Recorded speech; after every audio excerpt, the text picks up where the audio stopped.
പറയാനുള്ള ത്രാണി തന്നെയാണ് ഞങ്ങൾ പ്രകടിപ്പിക്കുന്നത്. എന്തുകൊണ്ടെന്നാൽ ഇസ്ലാമിന് അതിൻ്റെ ആവശ്യമില്ല എന്നുള്ളത് കൊണ്ടാണ്. ഇസ്ലാമിന് അതിൻ്റെ കാര്യമില്ല. ഇസ്ലാമിന് വിമർശനങ്ങളോട് മറുപടി പറയാൻ ഒരു പ്രയാസമല്ല. ഇടമറുകിൻ്റെ ഈ ഖുർആൻ ഒരു വിമർശന പഠനം ഇറങ്ങിയിട്ട് 10, 20, 25 കൊല്ലങ്ങളായി. അതിന് മറുപടി ഗ്രന്ഥങ്ങൾ ഇറക്കുകയാണ് ഇസ്ലാമിക സമൂഹം ചെയ്തത്. അൽഹംദുലില്ലാഹ് ആ മറുപടി ഗ്രന്ഥങ്ങളിൽ ചിലത് വായിച്ചിട്ട് ഒരുപാട് ഭൗതികവാദികൾ ഇസ്ലാം സ്വീകരിച്ചത് എനിക്ക് പരിചയമുണ്ട്. ഇതെന്താ? ഞങ്ങളെ സംബന്ധിച്ചിടത്തോളം വിമർശനങ്ങൾ എന്നത് ഇസ്ലാമിക പ്രബോധനത്തിൻ്റെ മാർഗമായി കാണുന്നവരാണ്. അതുകൊണ്ടാണ് വെല്ലുവിളിക്കുന്നു എന്ന് പറഞ്ഞത്. ഇതിലൊരു ഭീകരതയുടെ സ്വരമില്ല, അടിച്ചേൽപ്പിക്കേണ്ട സ്വരമല്ല. ഖുർആൻ വെല്ലുവിളിച്ചുകൊണ്ടേ ഇരിക്കുന്ന ഒരു കാര്യമാണ്. അഫലാ യതദബ്ബറൂനൽ ഖുർആന വലൗ കാന മിൻ ഇൻദി ഗൈരില്ലാഹ് ലവജദൂ ഫീഹി ഇഖ്തിലാഫൻ കസീറ.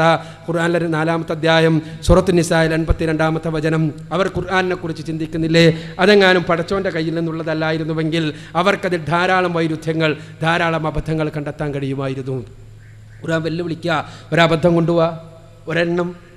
ഇഷ്ടംപോലെ പുസ്തകം എഴുതിയിട്ടുണ്ടല്ലോ. വസ്തുനിഷ്ഠമായ ഒരൊറ്റ അബദ്ധം, ഒരു ചെറിയൊരബദ്ധം.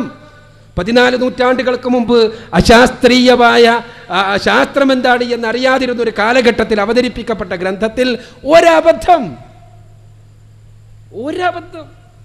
2 എണ്ണം വേണ്ട, ഒരബദ്ധം, ചെറിയൊരബദ്ധം കൊണ്ടുവാ എങ്കിൽ പറയുന്നു ഖുർആൻ ദൈവികമല്ല, ഖുർആൻ സമ്മതിച്ചിരിക്കുന്നു എന്നാണ് പറയണ ഖുർആൻ.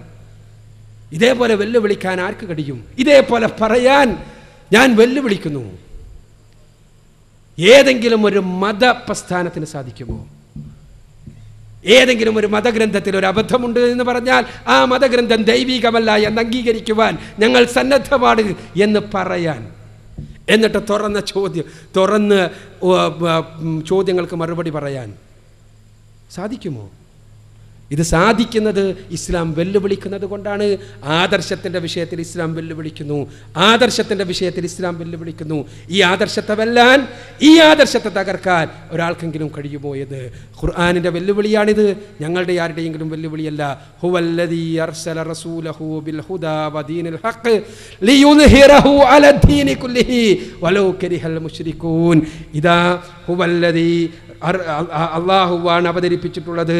അർസല റസൂലഹു, അവൻ്റെ റസൂലിനെ നിയോഗിച്ചിട്ടുള്ളത്. ദീനുൽ ഹഖും, സത്യമതവും സന്മാർഗദർശനവുമായി. ലിയുദ്ഹിറഹു അലദ്ദീനി കുല്ലിഹി, സകല മതങ്ങളെയും സകല ദർശനങ്ങളെയും വെല്ലുവിളിക്കാൻ, അതിജീവിക്കുവാൻ വേണ്ടി.